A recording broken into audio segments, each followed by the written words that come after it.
Why are home prices so high? This is a question I hear all the time. And when will the prices come down? Well, I have a few thoughts, so stick around if you have found yourself asking these questions as well.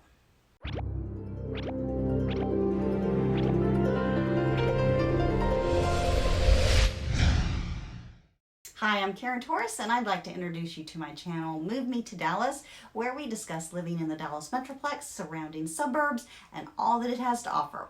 I've been a realtor with Ebby Halliday for 10 years and was born and raised in North Texas, so I would be honored to introduce you to this wonderful area that I call home. If you have been faithfully saving your money and preparing yourself to buy a home in this market, you have to be scratching your head and asking, why are home prices so high? Well, first off, there is the whole supply and demand issue at play.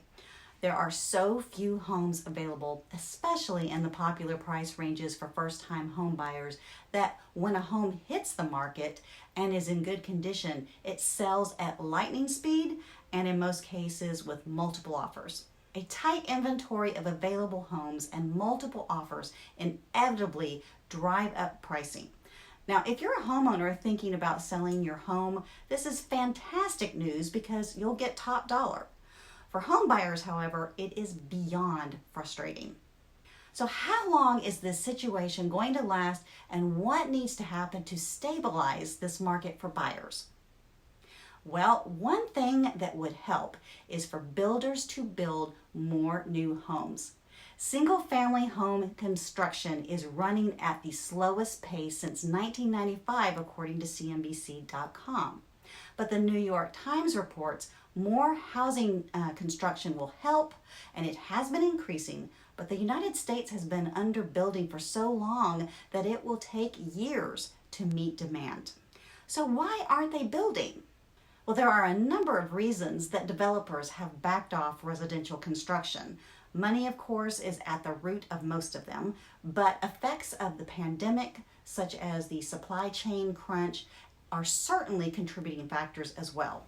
Builders are reporting shortages of windows, doors, flooring, appliances, and even garage doors, with wait times extending out for months before they arrive.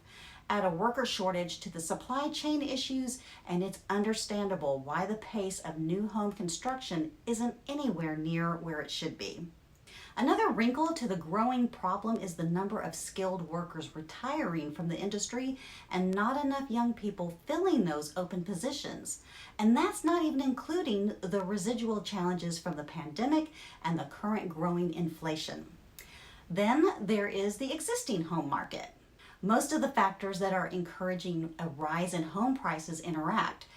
So if one factor changes, it may help the others to loosen their grip on the market.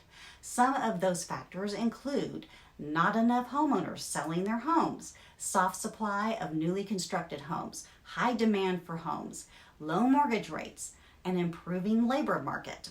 The factor with the most impact right now is that pesky issue we spoke about at the beginning of this video.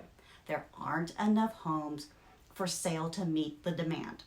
Even with the possible mortgage rate hikes expected later this year, there won't be enough homes to meet the demands of home buyers left in the market. According to the Motley Fool, it's likely that price growth will start to taper off as we get further into 2022. However, prices aren't suddenly going to drop this year. As you can see, when home prices will reverse their ascent is anybody's guess. There are just too many variables to allow for an accurate prediction, but I'm always keeping my eye on the market, so keep checking back with me for updates. And if you have any specific questions you'd like to discuss, feel free to reach out to me by phone, text, or email. Everyone's circumstances vary, and not everyone has the luxury of being able to wait out the current market. And honestly, that's a big fat maybe if the market ever reverses. So I'm happy to brainstorm with you to find the best possible scenario for your home buying needs. I'd love to help you find your Texas nest.